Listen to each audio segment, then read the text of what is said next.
On a quiet beach in Aotearoa, New Zealand, an ordinary morning swim became one of the most remarkable wildlife encounters ever filmed. More than 30 million people would go on to watch this moment, drawn in by an experience so rare, most of us will only ever get to witness it from afar.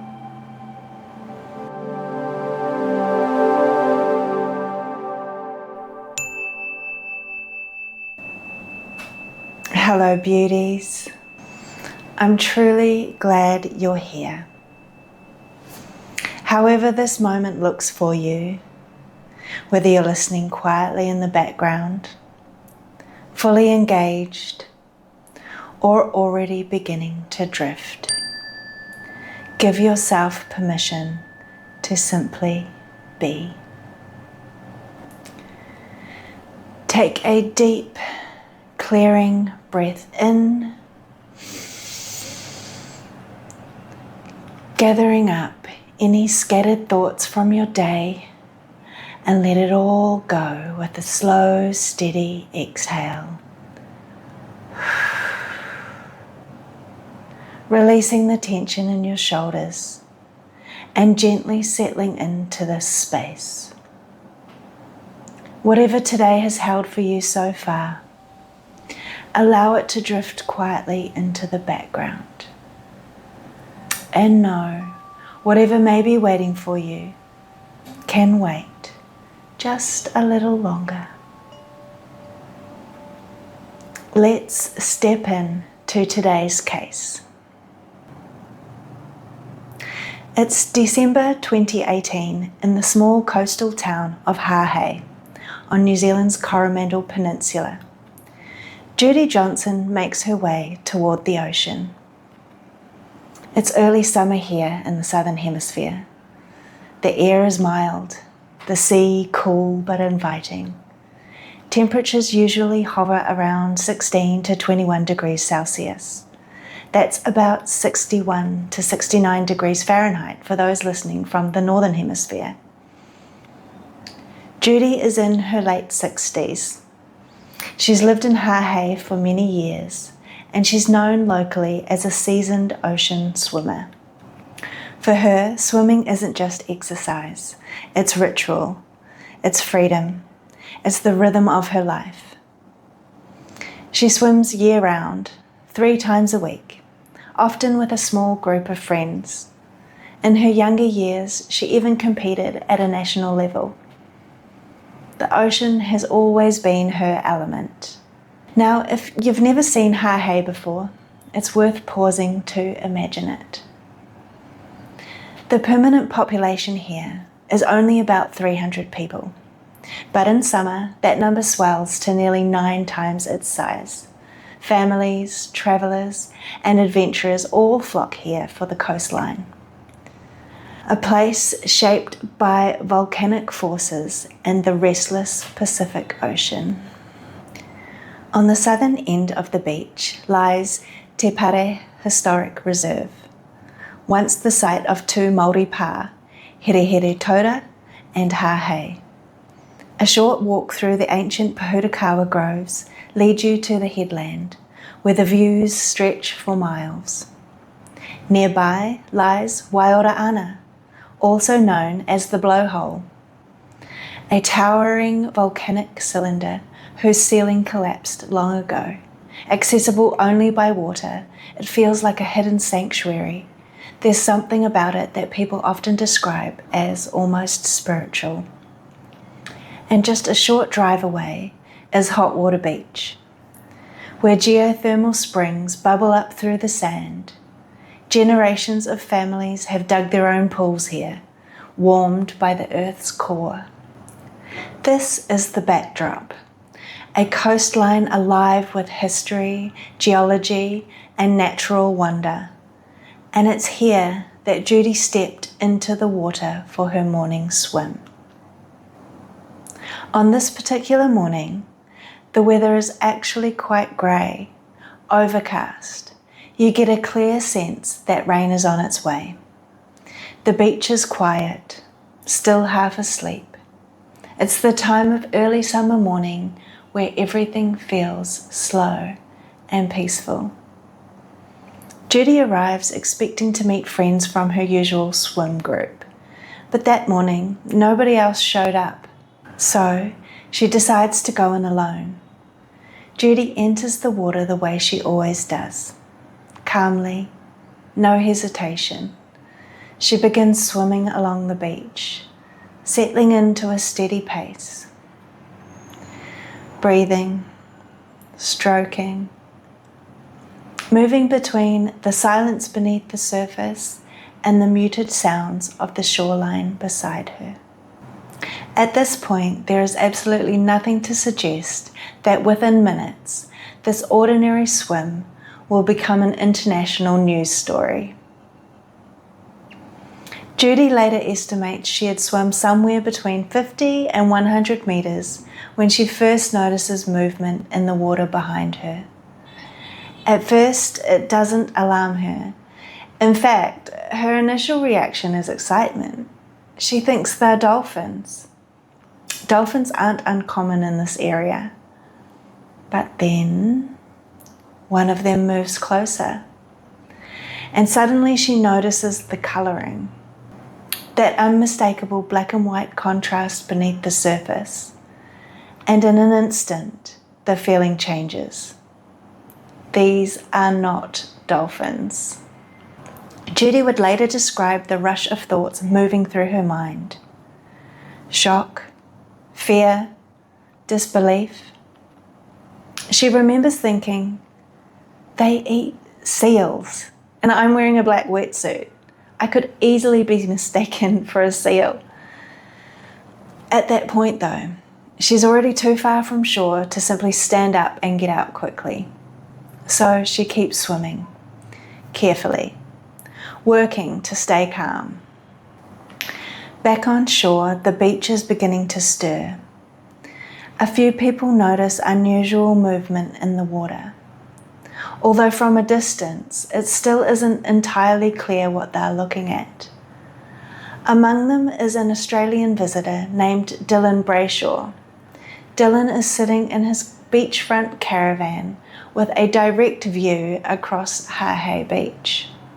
What's unique about Dylan is that he has spent years documenting the ocean.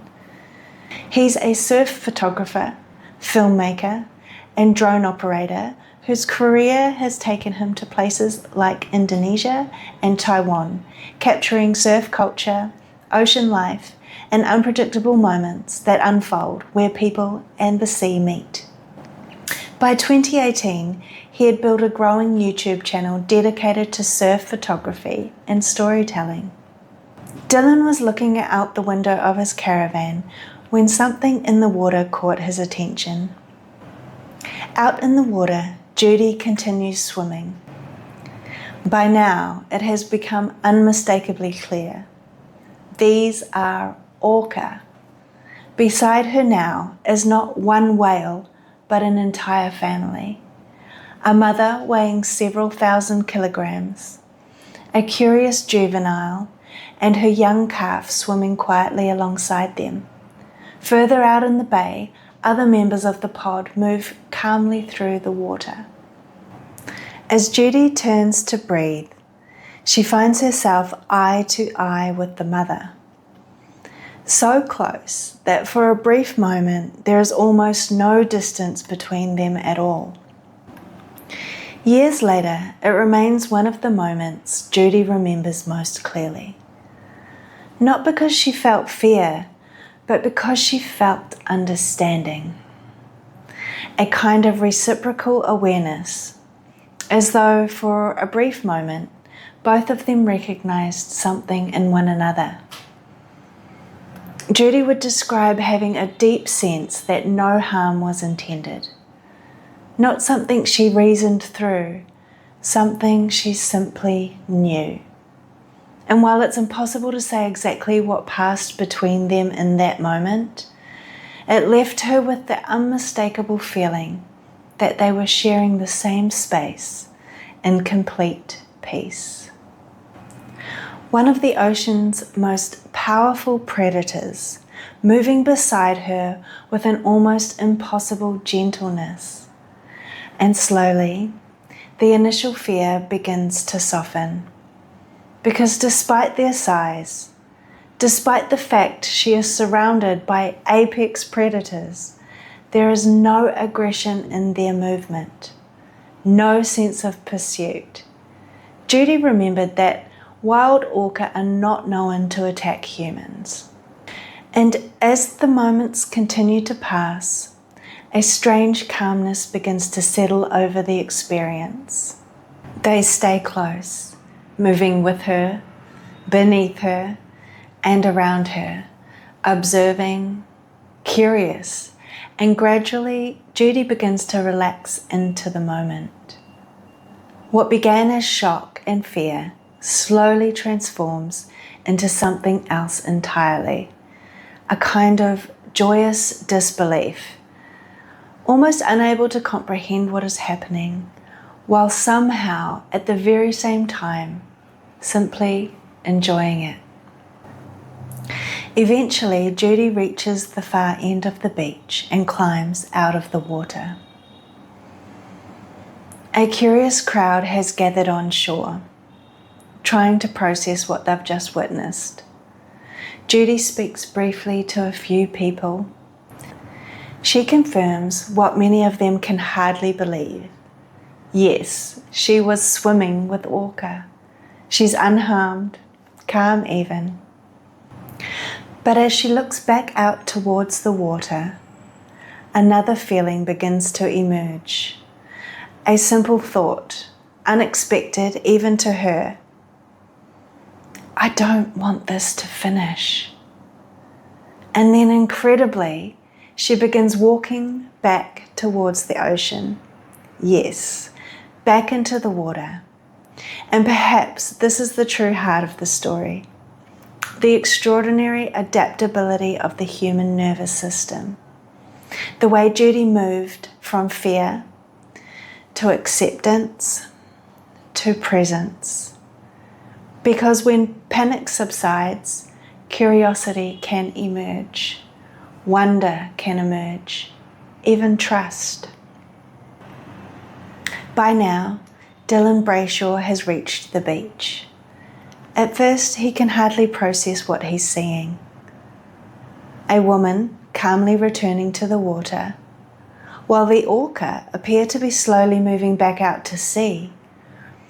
Instinctively, Dylan launches his drone into the air, just in time to capture something extraordinary, because within moments, the orca begin to turn, one by one, back to rejoin Judy. And what happens next will become one of the most widely viewed wildlife encounters ever captured in New Zealand waters. As Dylan's drone lifts above the bay, the perspective changes completely. For the first time, the full scale of the moment becomes visible below him. The orca begin to emerge, dark shapes appearing beneath the surface. One fin, then another, then several more. Beautiful, Dylan says quietly. And moving through it all, a lone swimmer. Judy appears tiny against the vastness of the bay. The mother and calf move into the shallows. The juvenile suddenly accelerates, passing directly beneath Judy, close enough that their paths almost seem to merge.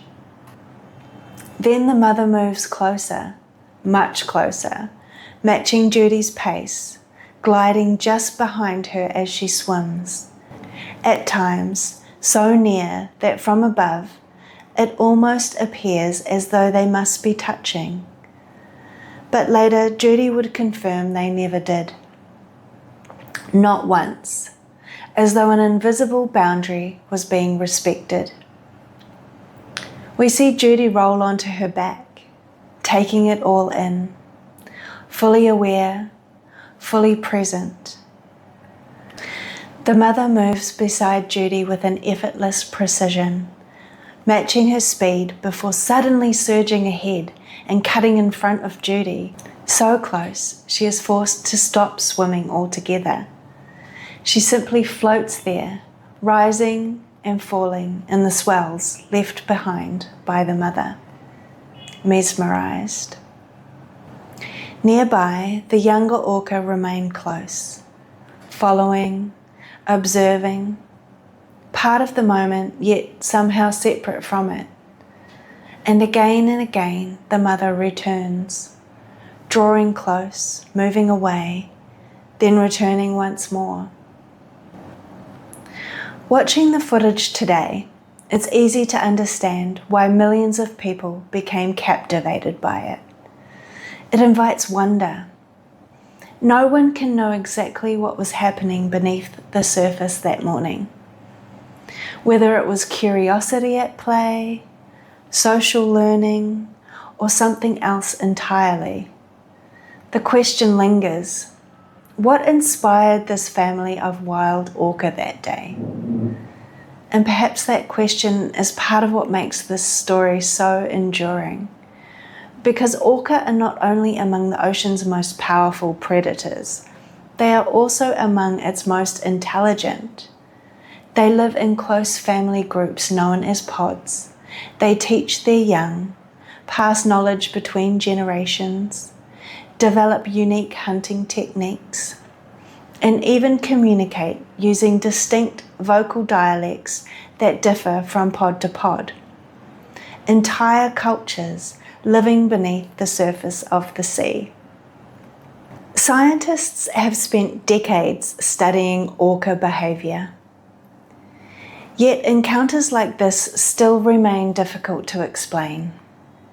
Not because they are unheard of, but because each one seems to carry its own mystery. There are stories of orca approaching divers, surfers, swimmers, boats, sometimes curious, sometimes playful, sometimes simply present. But no one can ever know with certainty what draws a wild animal toward a human being. And perhaps that's exactly why this footage resonated with so many people. When Dylan uploaded the video, it quickly spread far beyond HaHei Beach, then beyond New Zealand. News organisations around the world began sharing the story. Millions of people watched, then millions more, drawn in by this rare moment of connection. A moment that seemed to challenge the boundaries we often place between ourselves and the natural world. For a few short minutes, people were invited to witness something extraordinary. A morning that unfolded in a way no one could have predicted. Even now, years later, the footage continues to captivate those who discover it, because it inspires wonder and reminds us that some of life's most beautiful moments remain beyond explanation. And perhaps that is the true beauty of it. Thank you for being here with me. That brings us to the end of this true beauty case. The story is complete now. There's nothing left to follow from here. Let the details soften and allow yourself to rest in that space in between.